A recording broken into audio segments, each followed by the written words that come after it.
you can't lead from behind. If you think you're leading and you look behind, there's nobody behind you, you're just out for a walk. I never asked them to do anything I wouldn't do. If you're out there doing it, I'm with you. Back in the pageant days, I was up till 2 a.m, just like everybody else. Never asked the church and never asked the staff to do anything I didn't do. Welcome, welcome, welcome to the MyPro Show. To the MyPro Show. To the MyPro Show. To the MyPro Show. Welcome to another episode of the MyPro Show. Thanks for joining. Today, I have a very special guest to me, one of my mentors and longtime pastors, Mr. Ken Branam. We're going to dive into leadership and discipline, as we always do on the MyPro Show. And can't think of a better person to bring on here than you, Ken Branam. You were the top of my list to get with. I appreciate you spending time coming over here. Glad to be here, Josh. Yes, sir. Yeah, I was trying to figure back how long we've been in each other's life. I came to Irving in 89. You were what? Well, I was born in 78, so still pretty young. Yeah, so that's been a long time. It's been a great joy to see you evolve over time and reach the point where you are now, successful. Great family, loving the Lord, serving you. Glad to be on the show. You've always been in leadership positions ever since I've known you, pastoring a church and just leading in groups. And you've answered the phone every time I've called you, or called me back shortly after. Yeah. And you've always just had the most clear and faith-based discernment of guiding me in the right direction. I appreciate it. Yeah, I'm at a season in life now where, I run mine by kids and my grandkids, and I'm a wisdom giver.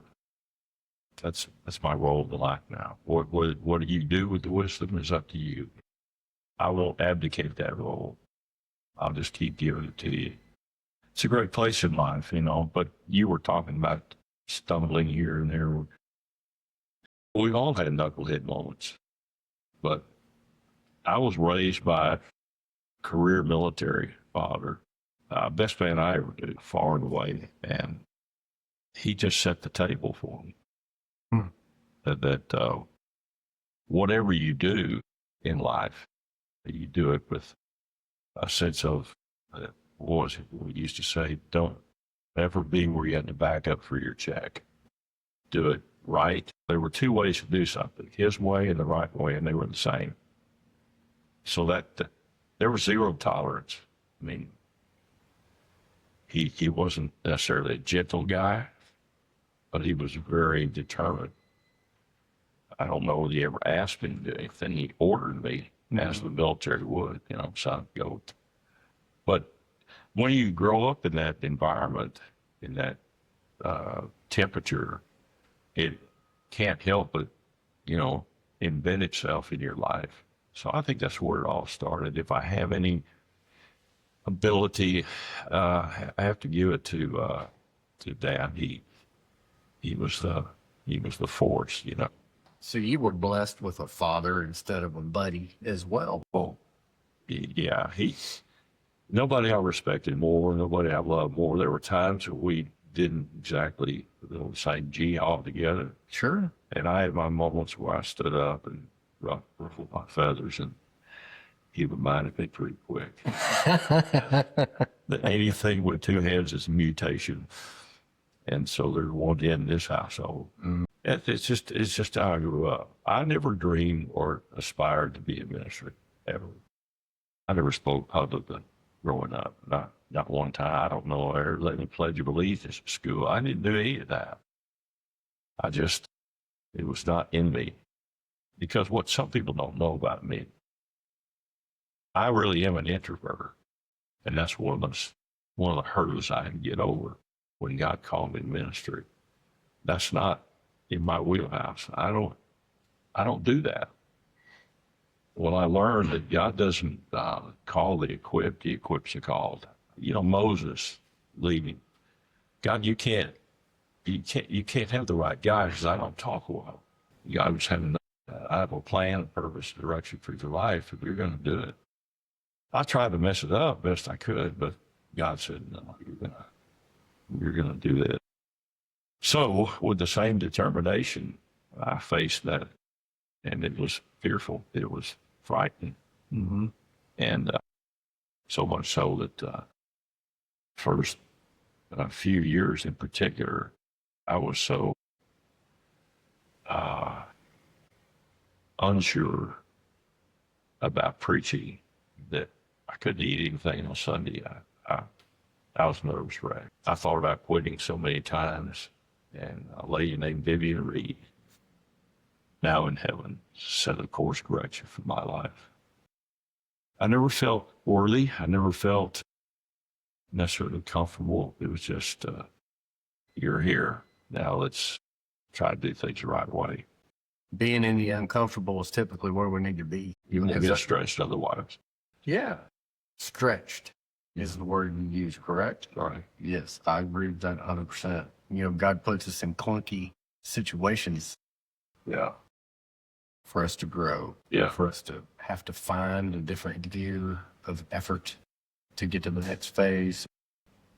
Clearly, it's worked with you because you've impacted so many people. You know, James, in the book of James, we're told not to resist the testing of faith because it purifies, refines, and strengthens it. So if you don't ever go through adversity, all I found about adversity is it prepares you for the next adversity. So you pass that test, and then you're strengthened for the next test. You know that in business, you hit those trial times, and probably the thought is kind of, I don't really need to do this. Better, easier way, but you just endure the trials. And That's good. Back to your father upbringing, something that I've been thinking about lately, and when I say lately, I mean the past few years especially, is, that point about being blessed to have a father instead of a buddy. There's two ways that people look at that, men and women. mm-hmm. And when I was younger, it used to really bother me that my folks were very strict and, hard on me and this and that. Now as a man, I understand. And now that I'm a father, I definitely understand. And of course, my wife and I modify that, like every couple does. Sure. They're trying to find a better median of communication, which I'm sure she'll probably try to modify as well going down the line. But the reason why I want to talk about this for a minute is, again, the whole purpose of this podcast show is to encourage people in leadership and discipline as leaders in our home, implementing that discipline of being a father or a mother supersedes your kids liking you and you being the cool dad or this or that. Now, there ain't anything wrong with being a cool dad. I think I'm actually a pretty cool dad because we have a blast together as a family. All the kids come over all the time to our house, and we have a lot of fun. Put your phones down. Let's go outside. Let's go swimming. Let's play in the yard. Let's, play ball in the front yard. And we do. We go have a great time. But there's more moments to father than there are to buddies. Right.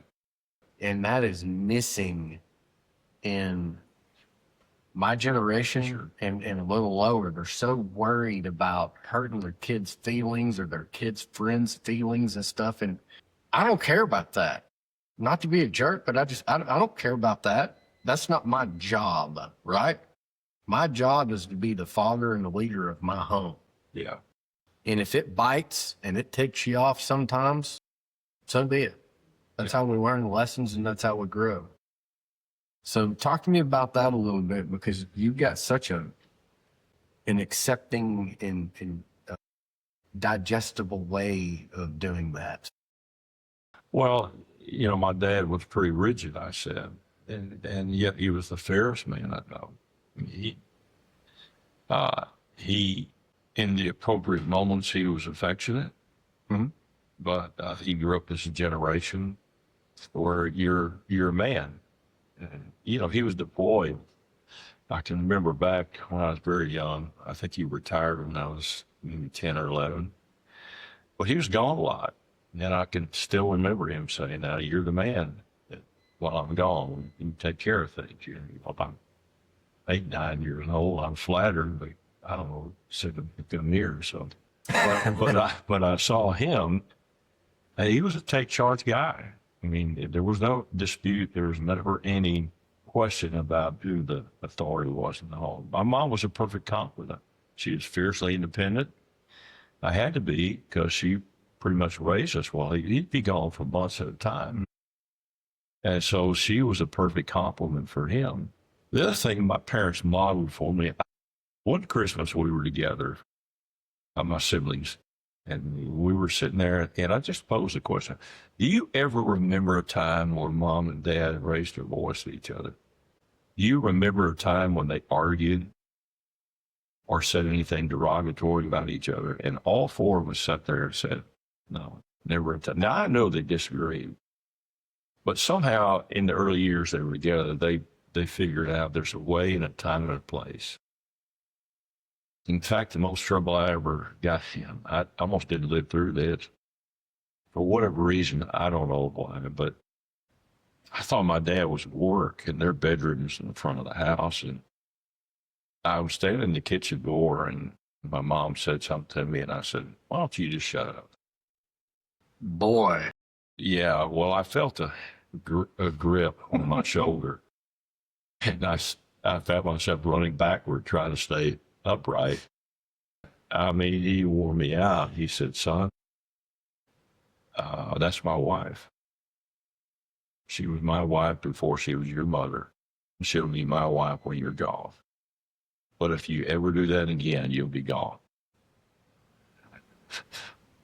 Crystal clear for me. Well, you needed it. Yeah, absolutely. That's a tough love. I don't even know why I thought it. I never thought about that before. I sure didn't after that. That came out of my vocabulary. Oh, yeah. Yeah. My dad whipped a dog out of me, and I deserved all of Yeah. it. But, you know, parents, I had great parents. They were parents. Yeah. I knew they loved me. They created a safe and wonderful environment for us. We didn't get everything we wanted, but we sure had everything we needed. Sure. Well, I think we all parrot what we grew up with. We can take on a style, if you will. Mm-hmm. So that's kind of how we approached. And then I'm blessed with a wife who, not only the best person I've ever known, she was a perfect complement to the nomadic life that God gave us. You're here for this season, you're there. And she didn't sign up for that when we got engaged. The pastor's wife life. Yeah, I was saved, converted, and called ministry. In fact, I went to her and said, look, I know you committed to me, but I know that wasn't in the profile that you're necessarily thinking about. So if you want to walk, I understand. She was all in. She all in then, has been for 55 years. So I could not have wanted a better person. In my career, I had a lot of civic involvement, boards, so forth. And so I was out some, but she was the steady hand, you know, and we tried to do things the right way. Yeah, suddenly the Lord took my life and he turned it in a direction where I didn't aspire to, I was ill prepared for, but college, seminary, starting ministry in a small rural town, you know, I was treated like it was the greatest responsibility ever. Knock on every door, you know, just round up the kids, bring them over to the parsonage, try to find a way to lead them to the Lord. It was a magic time, you know. For all I did, I could have been first Dallas, you know. I just embraced it. Moved up with the proverbial ladder, and, you know, the rest is history. So you were hustling up people to come in to the church there at the beginning, knocking on doors and everything. Yeah, 149 people in the community, our little farm community west of Corsicana. And I went out and knocked on every door in the community, introduced myself, invited the church. I can remember I came home. We probably had about 30, 40 people attending at the time. And I said, honey, you can't believe this. We're going to have 100 plus people here. I mean, I was stoked. Same 40 showed up. That's when I've heard people lie to you. They don't care if you preach or not. But yeah, it was important to me. It's a little part-time church. I was a student at Baylor. And so I thought, well, shoot, I'm going to get pastor. I need to move down there and live in that 400 square foot mansion. 400 square foot mansion. Yeah. Yeah.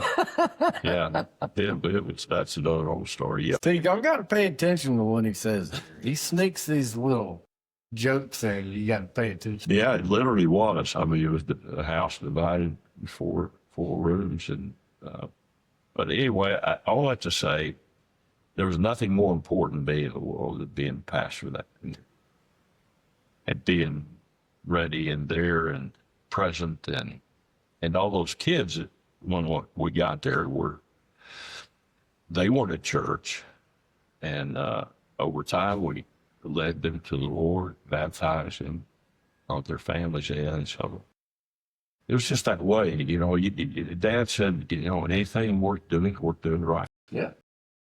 With full commitment. Yeah. And that sort of set the pattern. I have a lot of similarities looking back on how Curtis raised me. When he was very structured, Air Force, and you know, making bed. And I remember him in a very similar tone and manner, teaching me how to mow yards and clean up yards, and when you're done, to look back and like, are you proud of your job? It's the front yard of my dad's house I'm mowing, right? Most people are just like, get it done so I can get back to cleaning. Right. Right? Or to playing. Get it done so I can get back to playing with my buddies. But no, he would like, look at this. Did you miss any blades of grass? Are you doing clean lines? Right. Are the edges tight? Right. You know, are you proud? Right. Look over here at the neighbors. Look over here at this neighbor. Yeah. Which one looks better? Yours better. Right? Yeah. And those are fundamental building blocks Sure they are. of identifying in yourself that whatever I do, I need to be proud of it. Right. In all things. Sure. And it's funny how when that really gets ingrained in your brain, how everything really changes. I mean, if you're fixing something, it just really doesn't matter what it is, what you're doing. If that's the overall philosophy, it helps a lot. Sure. Yeah. Well, you know, the Lord never lowers the bar. I mean, he demands and expects 100% obedience, for example. Can you imagine, let's just say that my daughter comes to me and says, Dad, you expect me to do the right thing all the time, 100% of the time. Yeah. Well, that's not fair. Nobody can do that. How about if we negotiate? What are you thinking? What if I just obey 90% of the time? And then 10% of the time I could disobey. Okay, well, that sounds fair. So imagine that I'm sitting there one day, I get a call from school. Where's Jessie? Was at school? No, she's not. Frantic, I can go out and start looking for her. I go by the park, and there she sat swinging. So I said, what are you doing? Swinging. We're supposed to be in school. Well, you told me, Dad, that 10% of the time I could disobey, and so this is one of those times. No, nobody would do that. That's absurd. Yes, I expect you to obey 100% of the time. And God says the same thing of us. So the standard is whatever you're doing, it's 100%. Even if you don't feel like you can attain that, the goal doesn't lower itself. the goal maintains each other. Let's take the 10 Commandments. People talk about breaking the 10 Commandments. They've never been broken. People have broken their lives over them, but they're still intact. So discipline, doing things the right way. How do you lower that bar? If you do, then the quality of whatever it is you're trying to achieve is compromised. You can't, as a boss, an owner of a company, say to your employees, well, maybe I've been demanding too much of you, or maybe I've been expecting too much. What's going to happen in the company? What's going to happen to the vision? How's that going to be accomplished? You can't do it. And it's not a matter of trying to be too tough or bravado. It's just about the expectation of the right thing the right way all the time. Mm-hmm. And if you fail, you confess it, learn from it, and move on. So not living in guilt or beating yourself up too long, to your point, learning from it and moving on. But what would be your wisdom on how to give yourself grace and how to give others grace and really give others grace, right? So we talked about it, we addressed it, we're learning from it, and then wash it away just like Jesus does, right? And move on. So how did you actually do that, and how would you give us wisdom on that? I think it's kind of audacious to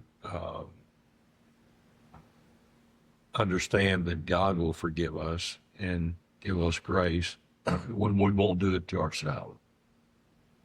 Something not right there. You know, God says, if you confess your faults, your sins, your failures, I'm faithful and just to forgive you of all your sin and cleanse you of all unrighteousness. And what we forget sometimes is the Lord is he's so great in mercy and so great in compassion. And, you know, he tells us that when we do that, he remembers them no more. He casts them as far as the east is from the west, our failures, our faults, our flaws. Everything in the Word of God is purposeful. When he said, for example, I cast it as far as the east is, why did he say north and south? Well, you go north and you hit the North Pole, and then next step you're going south. There's a limit to how far you can go north and south. There's no limit to how far you can go. You start going east and keep going east. It never ends. It was God's way of saying, look, I will so thoroughly, completely, and wonderfully give you grace and mercy and forgiveness. There's no limit to it. Well, if you can somehow immerse yourself in that, if God can do that, why can't I do that to myself? So I think it begins to understand, fundamentally it starts with, where does grace start? It emanates and it flows from the heart of God to us. You can't extend grace until you experience grace. And once you're bathed in the grace and mercy and love and forgiveness of God, it gives you the ability, I think, to understand I'm a flawed individual. I have faults and failures, and God loves me unconditionally nonetheless. So if God loves me in that way, and he hits the restart button in my life, why can't I do that to myself? I think if you come back and think of it in the God term, it makes it easier. Are you saying, Josh, that you can't forgive yourself, and yet the God of the universe forgives you? Help me understand that. It's a matter of trying to understand it and put it in context. And it's like your daughter could go out here and murder half of Dallas County. Not going to change your love for her. You're not going to say it's not my daughter. Why? You have a unconditional, everlasting love, and the same thing with the Father to us. In the midst of our failures, he'll never love us any less, and he can't love us anymore. So I think it's just looking in the mirror and saying, I'm a frail child of dust. I made the mess. And then if the impact of that reaches other people, I think the circle of fall has to be extended to the circle of confession. Like if in a marriage. If I failed my wife, if I had been at fault, it's the ability to say, I'm sorry. And you know what? She invariably will extend grace to me. Good thing. Yeah. Much as I mess up, for sure. That's good. Well, I appreciate all that. You know, it's so easy, especially in this world and the social media and how people have tippy-toed around faith and stuff like that to, not just acknowledge it as the foundation of everything that you're really making decisions on. Sure. I have definitely found out that whenever I'm making decisions in all aspects of my life, if they're faith-based, the end result is better. And, there's so many folks that have kind of tucked that up and, we're not going to talk about that out loud. And it needs to be talked about more. And, the beautiful part is it's becoming a lot more popular. There are some really big, iconic individuals, for lack of a better word, that are being a lot more open about it. I think Charlie Kirk hiding that a little bit for young men, especially. He did a great He job. really did. He brought it out of the darkness. But you mentioned earlier about the people who helped shape your life. I visited your dad's office. He was not just my agent, but great friend. And on his desk was always a Bible open. Yeah. And his Sunday school quarterly. I know that every time he sold a policy, whether it's car or whole life or whatever, he always tried to find a way to steer them to understand this is temporal. So can I take a moment to talk to you about the eternal? That's tremendous. See, there's no backup or apology.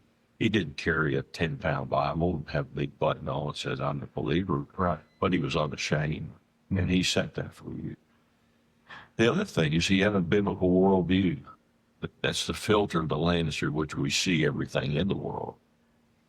And I think when you have that biblical worldview, you can't be apologetic. It doesn't mean you go to a client, talk about a roof, and, oh, by the way, having been saved by grace through faith in Jesus. No, it is that you are attuned and aware of the fact that you're given a commission by the Lord as you're going to make disciples. You look for the moment. But part of your success has been amazing. I've just had more joy watching you grow and your company to grow, your business, but your character has always been the same, rooted in faith that you received from your upbringing. And it's not only served you well, it's really sharpened and defined your character more and more. You've been pretty open. Everybody who knows Josh Conatser knows that he's a believer, as it should be. And you conducted your business in an ethical manner, in a way that it should be done. Learned that investing with you through the years. It's been a great joy for me just to see you mature in all areas to where you are now. And I look forward to seeing where the future goes. Well, I appreciate that. Yeah. And it does take a lot of work. Yeah. There's high highs and low lows and people you trust that, lie to you, all that good thing. There's all the ups and downs. Yeah. So we just try to focus on the wins. There's definitely been seasons where you focus on the valleys, and it's not very productive when you do that. Yeah. And you got a lot of people depending on you. Yes, sir. Yeah, we've got to have a mind moving forward with solutions and strategic plan. Yeah. Somebody I got to tip a hat to there is old Rusty Averett. Talk about leadership and discipline as well from Plymouth Park. Yeah. He was my drum teacher until he literally was just, I don't know what else to go with, Josh. I think we're done. I think that was, 20 years into weekly practices together. I actually just talked to him the other day. I saw him the other day. Yeah, he was doing great. Still playing drums a lot, way more than I am. But you kind of look at all the mentors that you're blessed to get grown up around. One of the biggest attributes that Rusty implemented into my life was being humble. That guy, there's pictures of him with Louis Bellson and Buddy Rich, the two best drummers of all time, right, way back in the days. He could play it all. He can do it all. He's taught the best of the best. His students go to the top in whatever arena they're in. And it's because he understands music, not just the technicality, but the color and the feeling. All the rudiments and everything like that, of course, he's got that. But he can still drum circles around any North Texas drum teachers that I've actually taken a few from. I'm like, this guy's got a lot of accolades. Rusty can drum circles around you, lady, but you'll never know. He's the guy sitting over in the corner, quiet as a mouse, learning from everybody else. And when it's time for him to get up, he goes and thoroughly enjoys what he's doing. Yeah. And then, thank you for having me.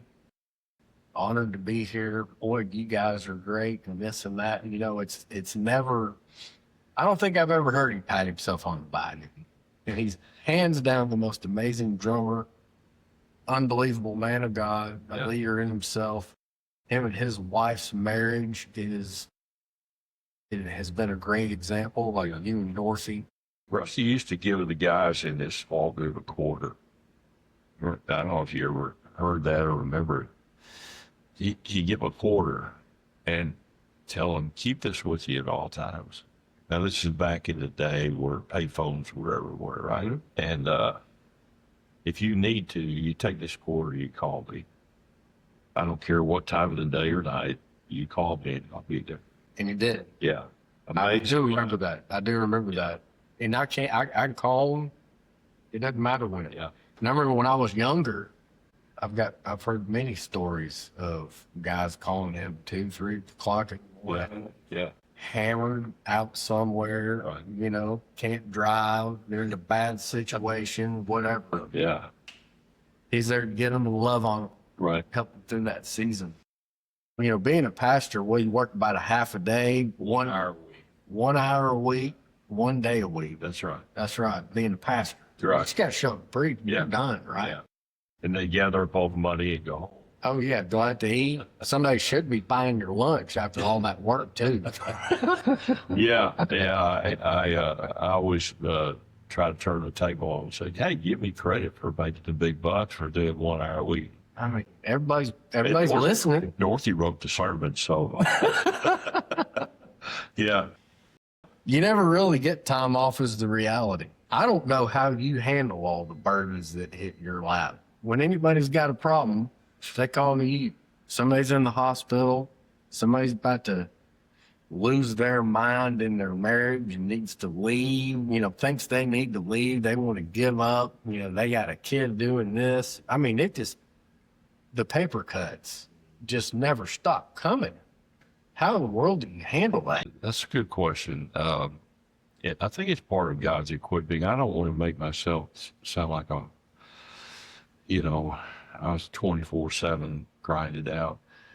But one of the things about ministry that is a fact, you don't have discretionary time.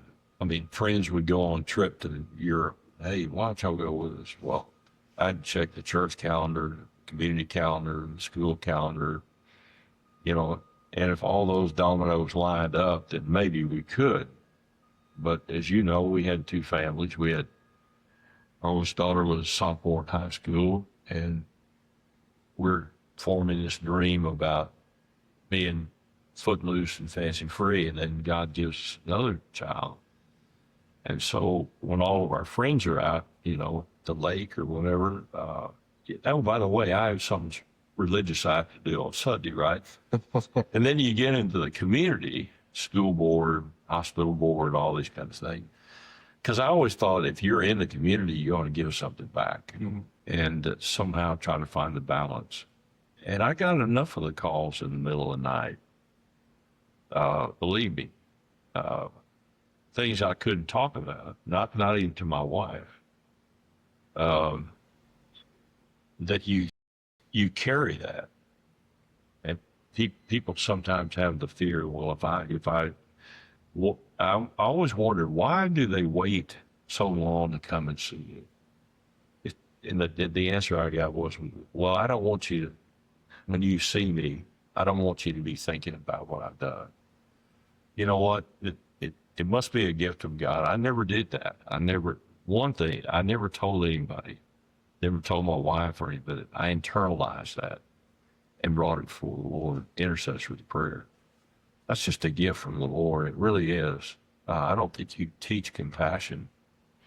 I think it has to be an outgrowth of the love of God in you to want to help people and to be a blessing to them. So I learned a lesson, though the hard way, Josh, that to this day it's raw. I remember one night coming in, one afternoon coming in, and Jennifer saying, "Dad, are you going to be there?"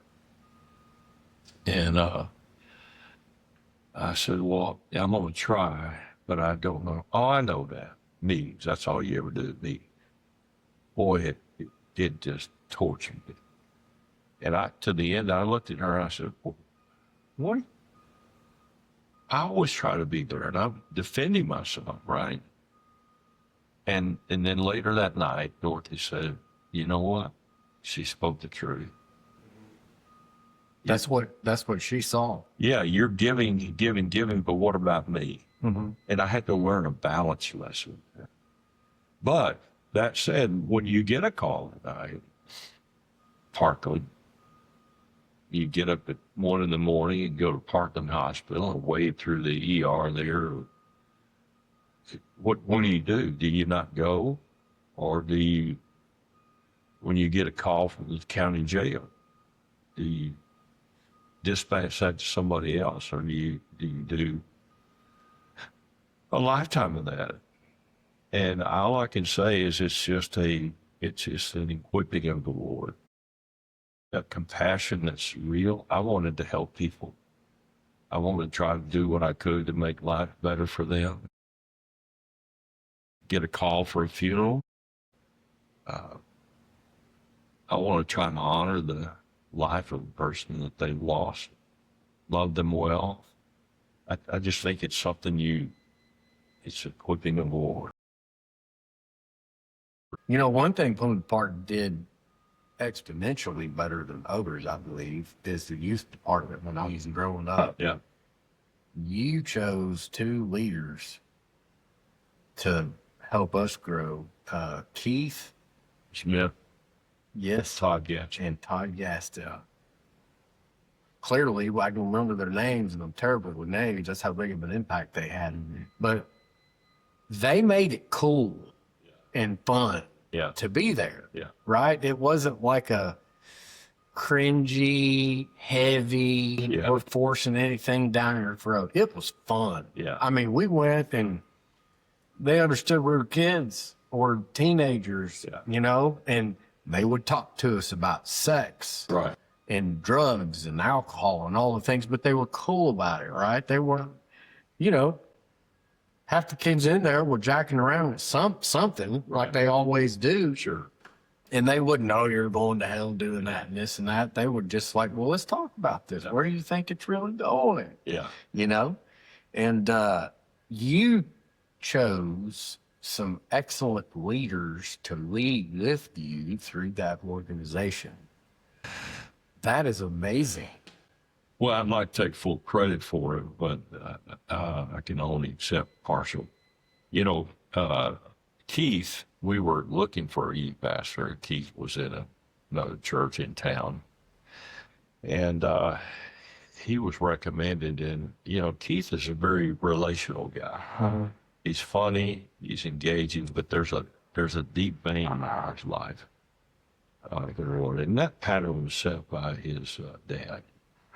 Keith was great, and he knew Todd. Todd was a middle school, elementary school PE teacher, And we interviewed him, and it was easy to see that he'd be a perfect cop. When one did, Keith did the high school, and Todd did no school. And of course, then it transitioned, and they were a formidable duo. They really were incredible, and are.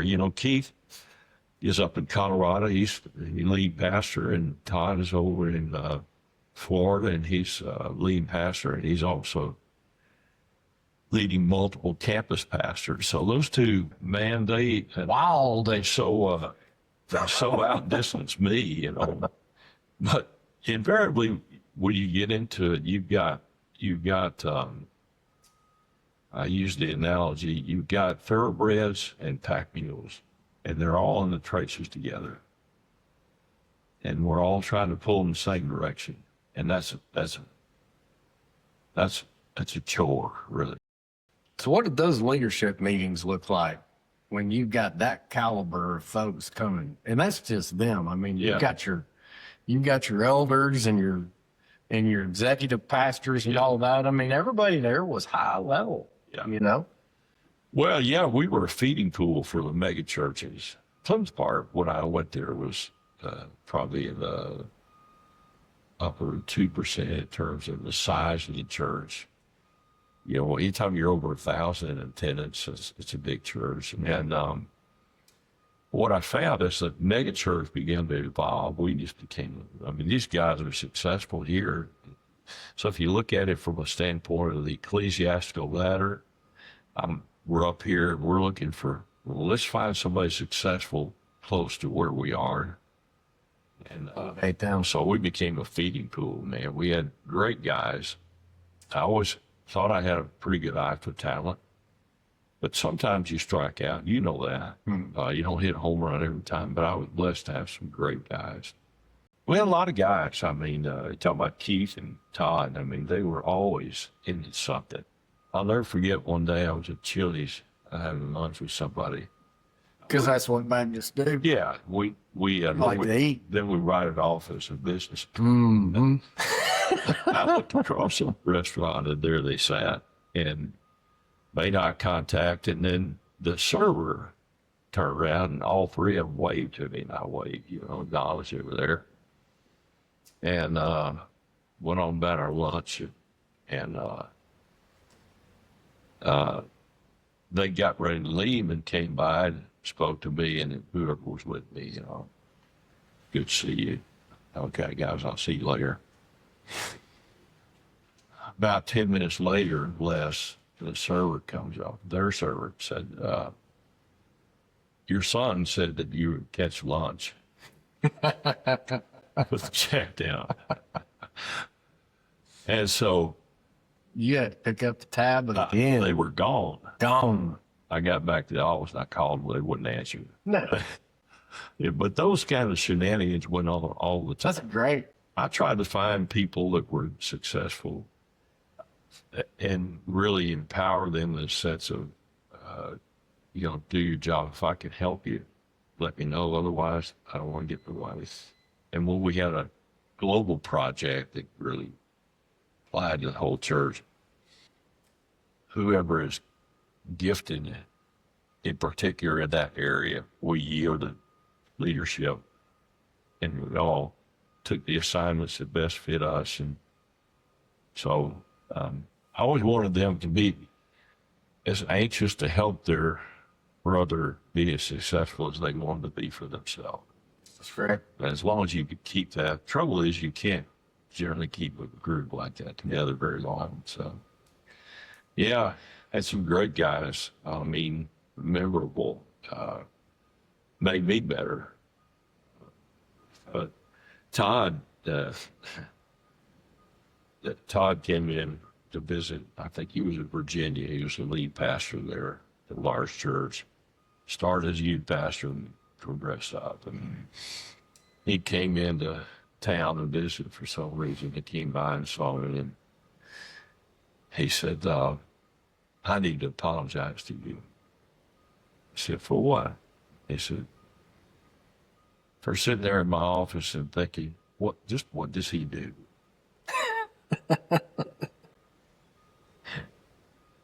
He said, you know, when I was a youth pastor where I am now, everybody loved me. Do you know there are people who don't like me now that I'm the pastor? The lead. Yeah. I said, really? I mean, there are people that don't like you. Why? Because you made a decision, you led. But when you're over here and you're looking at the youth ministry, you've got this globe that represents the whole. If you're only looking at the part, that's pretty easy to manage. But when you start looking at the whole, it's a whole different story. It's like trying to lead an all-volunteer army. You can't fire them, meaning the laity. So you got to have these guys who have the ability to draw those people. And Charlie McAllister, best I've ever seen at listing people, lay people.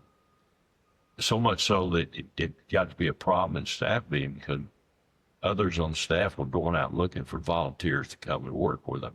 And he had the whole church enlisted. He's masterful at that. I have challenges on encouraging to get people to do things.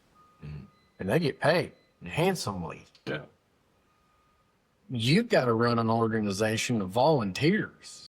How hard is it to get somebody to do something for free at the level of what you guys have to do? I mean, that's just a whole nother level of leadership. Not only do I need you to do this, but it's just going to be out of the love of your heart and the faith that you have. Yeah.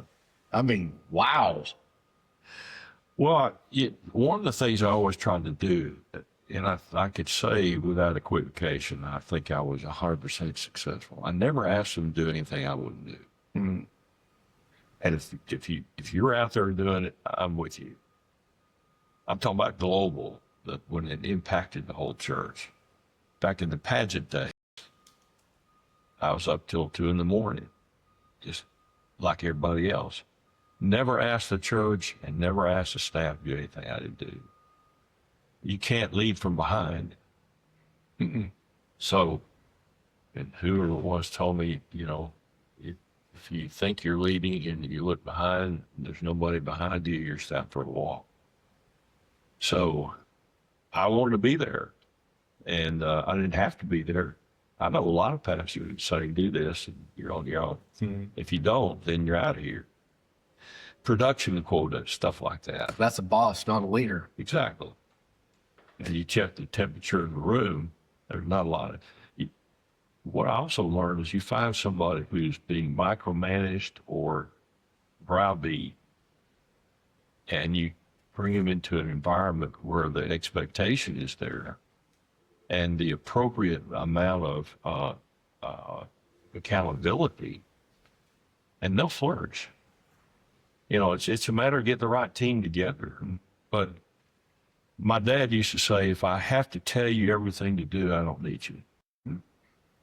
And if you really have a commitment to what we're doing, then you'll find something to do. If he drove up and walked in, if you're not doing something, shame on you. Why? Because there's always something to do. I don't care what it is. Josh, I've done this a lot lately. And in fact, just recently, last week, I was at a coffee shop having coffee with a friend, and I watched this gal that was the barista, and she never stopped. The whole time there was no phone in her hand. She was cleaning, prepping, here, there, sweeping, the whole 9 yards. And she came over toward us, can I help you? I said, you know what? If I had a business, I don't care what it is, if I had a company, I'd hire you. And she looked at me and I said, I haven't seen a work ethic like that, and I can't tell you when. It was amazing to me, and I see that occasionally. But more often than that, I see people standing around, jack-jawing. If I was hiring somebody to work for me the first full day, I'd say, go to Chick-fil-A, sit down and observe. Watch the manager sweep the floor. Watch the attitude of the people who work. Look at how intentional they are. I mean, they got the gold standard when it comes to service. So you find those people, try to pay them well. Where was this coffee shop? Yeah. Yeah. Over in, We're always looking for good people. I'm telling you, this gal was close to Highland, Lake Highlands area. Black Rifle. No, there is one there. This was a small kind of independent senior moment. Yeah, workers, buddy. Yeah. And the other thing I would say is I tried to make it fun appropriately, and I tried to have a carrot.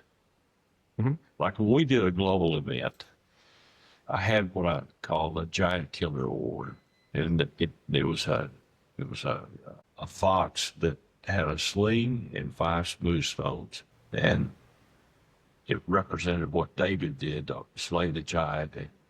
So unilaterally, I gave that award along with a gift card to a restaurant for the person who just particularly outshined. I mean, went above and beyond. Mm-hmm. And they got to keep that on their desk until we have the next major thing. What I found out was, yeah, they were excited about the gift card, but they put that in a prominent place. Somebody comes in, what's that? It's this acrylic box, giant killer award. What does that mean? And they get to tell them their story. So incentivizing it, trying to make it fun, but it's not always fun. You're in a fun season of life where you've got a lot of the heavy lifting behind you. What are some things you like to do now to kind of wrap this podcast episode up? What are some fun things that you enjoy doing? In terms of staying with the career path, I'm at a great place in life now because the church we're with is, it was a rebranding of sorts where we took this church and over a period of months found really a home church and merged and then called that pastor of the home church to be the pastor of the whole church and renamed it One Church. So after 16 months there, the pastor said, my dad's a missionary to India. He's 8,000 miles away. It's my first church to pastor. Would you consider staying on for a while and walk with me and mentor me and help me navigate, what I learned to be a pastor and what that means and so forth? And I prayed about it. I thought, yeah, I could do that. I would enjoy that. So that's where I am. Do a lot of mentoring, one-on-one groups, young guys. It's very rewarding, very fulfilling. So much so that a lot of guys, when they retire, they'll do an interim here, interim there. But I got tired of that. It just Not fulfilling? it didn't. Like if I'd wanted to pastor, I would have stayed where I was, But I needed something in the latter years to challenge me, and so having these guys around me. None of them aspire to be in the ministry. They're all well educated. They're professional. Most of them are in the IT business. And they love the Lord. And they want to be men of God. They want to lead their family well. They want to, they want to learn how to preach and teach. Not that they want to be a pastor, but they want to be able to rightly divide the word. Mm-hmm. There's about a dozen guys, and they're just killing it. I mean, and to be there and to see them and kind of walk with them and try to give them some guidance along the way, it's amazing. And now they're at that point where they'll call and say, I need a little couch time. Can I visit with you? So I spend a lot of my time doing that. But then you ask what I'm doing. I'm spending and treasuring as much time as I can with my family. That's number 1, 2, and 3 on my list, and with my friends. Well, man, I really appreciate you blessing us with your wisdom today. Been my pleasure. Yeah, always good to see you. Always good to learn from you. Thanks for inviting me over. Yeah. Proud of you. Love you. Pray for you often.